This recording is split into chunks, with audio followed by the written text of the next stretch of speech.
সম্মানিত দর্শক শ্রোতা, আসসালামু আলাইকুম। খুবই দুঃখজনক খবর যে শাহবাগে মাদ্রাসার শিক্ষকদের পেটালো পুলিশ, জলকামান নিক্ষেপ। এটা কেমন ধরনের খবর শুনতে পারলাম? মাদ্রাসার শিক্ষক মানে তারা হুজুর এবং তারা আলেম ওলামা। আলেম ওলামা ছাড়া কিন্তু মাদ্রাসায় শিক্ষকতা করতে পারে না, এটা আপনারা সকলেই জানেন। এর মধ্যে তারা শাহবাগে গিয়েছিল তাদের বেতন বৃদ্ধির জন্য। তারা একটা সমাবেশ করেছিল, একটা আন্দোলন করেছিল। সেখানে তারা লাঠিসোঁটা নিয়ে সেখানে অবস্থান নিয়েছিল।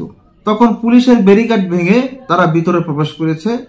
তারপরও তারা পুলিশদের কথা শুনে না। তারা চিন্তা করতেছে আমরা এখন যা খুশি তা করব। বর্তমানে প্রশাসন স্তব্ধ, তারাও তো কাউকে কিছু বলে না। এখন এমন পরিস্থিতির সৃষ্টি করলে প্রশাসনকে আর ক্ষান্ত থাকতে পারে নাকি? পুলিশ প্রশাসন হলো সরকারি লোক, এখন তারা তাদের দায়িত্ব পালন করবে, এটাই। কিন্তু এখন তারা সেখানে গিয়ে যদি অবস্থান নেয় লাঠিসোঁটা নিয়ে, তাদের মাদ্রাসার বেতন বাড়াতে হবে নাকি কি করবে?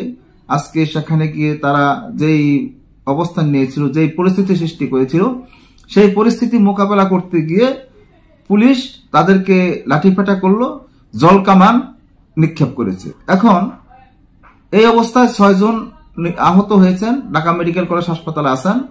পরবর্তীতে কি অবস্থান হয়েছে আসুন আমরা বিস্তারিত জেনে আসি। চাকরি জাতীয়করণের দাবিতে রাজধানীর শাহবাগে অবস্থান নেওয়া ইবতেদায়ী মাদ্রাসার শিক্ষকদের লাঠিপেটা করেছে পুলিশ।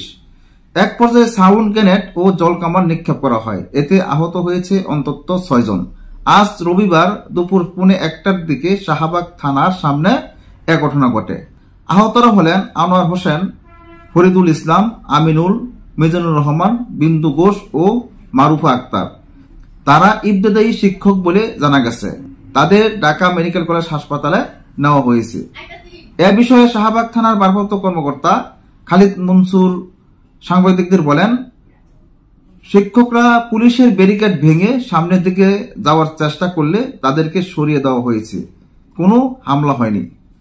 এখন তারা সেখানে গিয়ে উচ্ছৃঙ্খল করেছে, পুলিশের লাঠিপেটা খেয়েছে। আজকে যদি এই ধরনের পরিস্থিতি দেশের সৃষ্টি হয় তাহলে সাধারণ মানুষগুলো কি করবেন?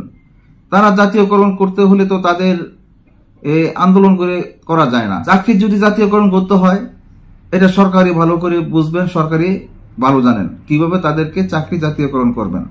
সম্মানিত শ্রোতা, এর কি বলবো?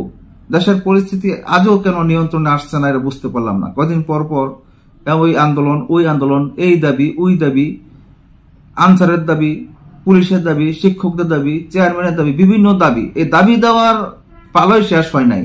তো দেশটা সংস্কার করবে কোন দিক দিয়া? আগে দেশ সংস্কার করার আগেই তারা তাদের যে চাওয়া পাওয়া তা চেয়ে বসে থাকে। তারপর এখন যদি এভাবে চাওয়া পাওয়া নিয়ে যদি তাদের এমন বিশৃঙ্খলা হয়, তাহলে দেশের সরকার কিভাবে দেশটা সংস্কার করবে? এ নিয়ে বেশি কথা